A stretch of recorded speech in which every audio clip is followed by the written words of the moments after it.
So we're back yet again today, and we're going to do our best to not violate community standards. It may be touch and go. We'll see. So remember a couple of months ago, there was this report about this cow farm that just randomly blew up and caught on fire, and 18,000 cows died in the event. 18,000. In fact, I remember reading it in the video that the people on site were like, the people of the town were like, what are we going to do with all these bodies? I mean, a cow is a heavy, animal. There's a lot to a cow. It can be up to 2,000 pounds. I don't know how. Leave a comment below if you know how much an average dairy cow weighs. But I mean, it's a lot. And so they were like, what are we going to do with all these bodies? And everyone's wondering, scratching their heads, why? How in the world do 18,000 cows die in a farm fire? An explosion.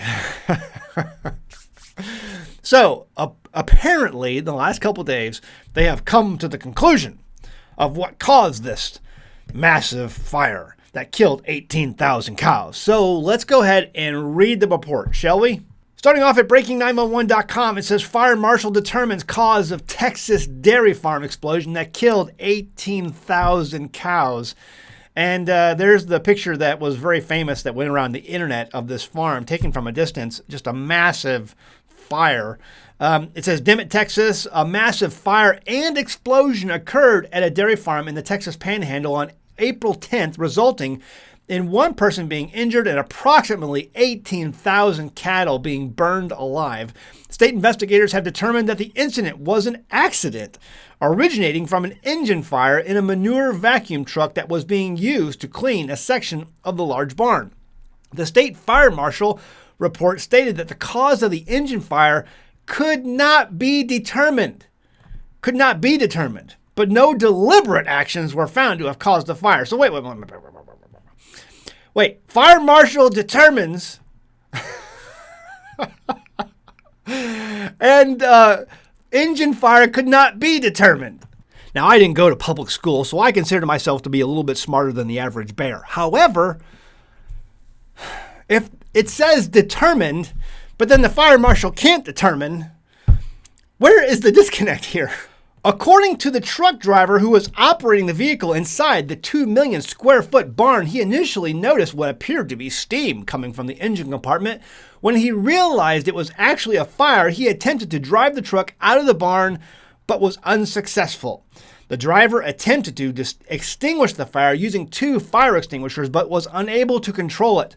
Other employees rushed to help, but the fire rapidly spread through the barn.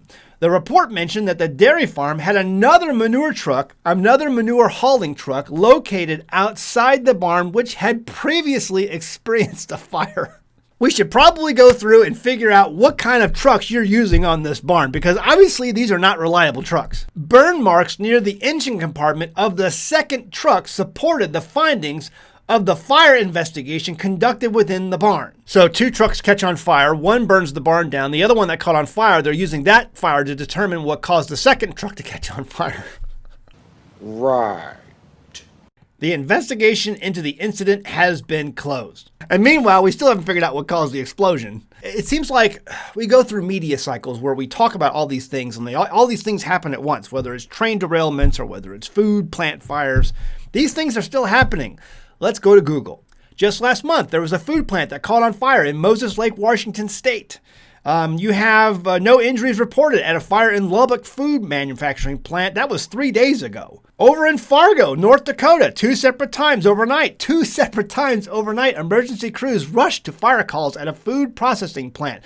But don't worry, we have this article here from USA Today that says false claim fires are evidence of planned food shortages.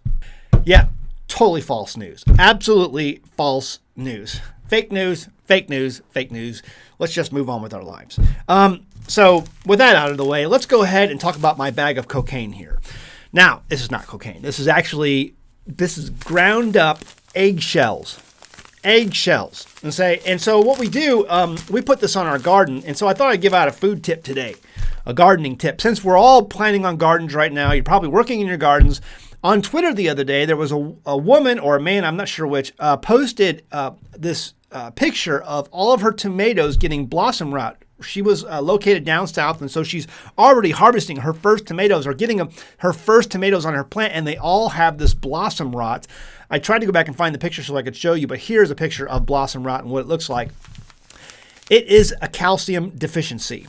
And so you take your eggs, because you have chickens, right? Most of us have chickens. A lot of us have chickens.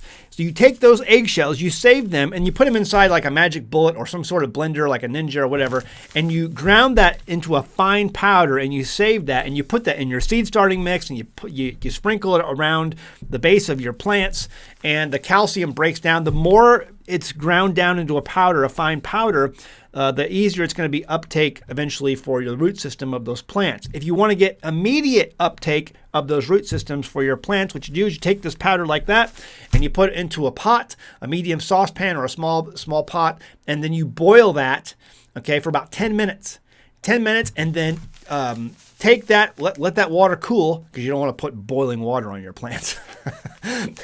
But you take that water and then you pour that water on the base of your plant, and that's immediately consumable by the root structure of your plants, and you're going to provide that calcium. So if you have blossom rot right now, you're seeing it at the beginning of the season, take that calcium water that you've boiled from this and then put it on your plants. But for just normal, like I take this goes out to the garden. And in fact, business opportunity, there are people out there who will pay for this by the pound, and it's pretty good. I mean, it's just another income stream. You can sell it online, like on eBay or Etsy or wherever, if you're on those places, and you can sell your calcium eggshell powder.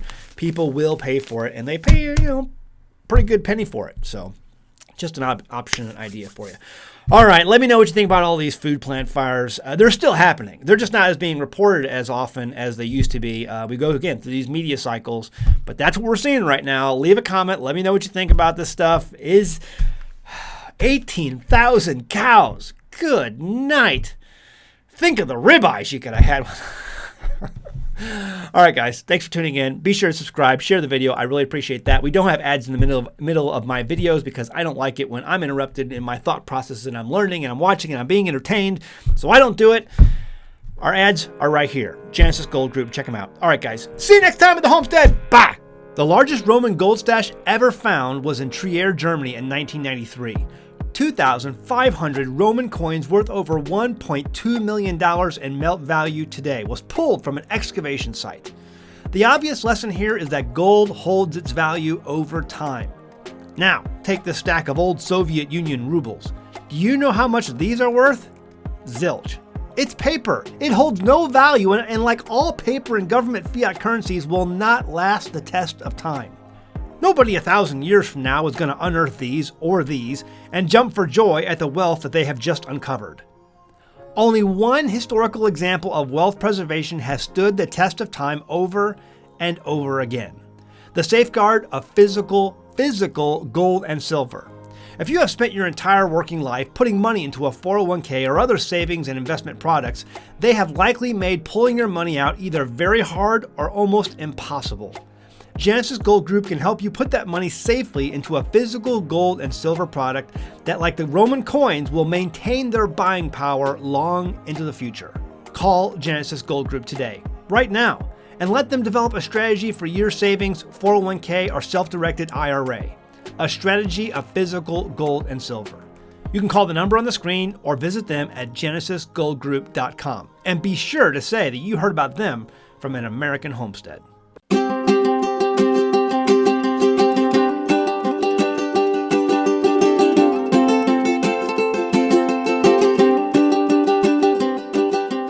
Hey guys, did you know you can become a patron of an American Homestead? They get access to private videos, and we send them gifts from the homestead that we make here on the homestead. And we also enter our patrons into special giveaways that are only available to them. And before you go, please check out these other great videos.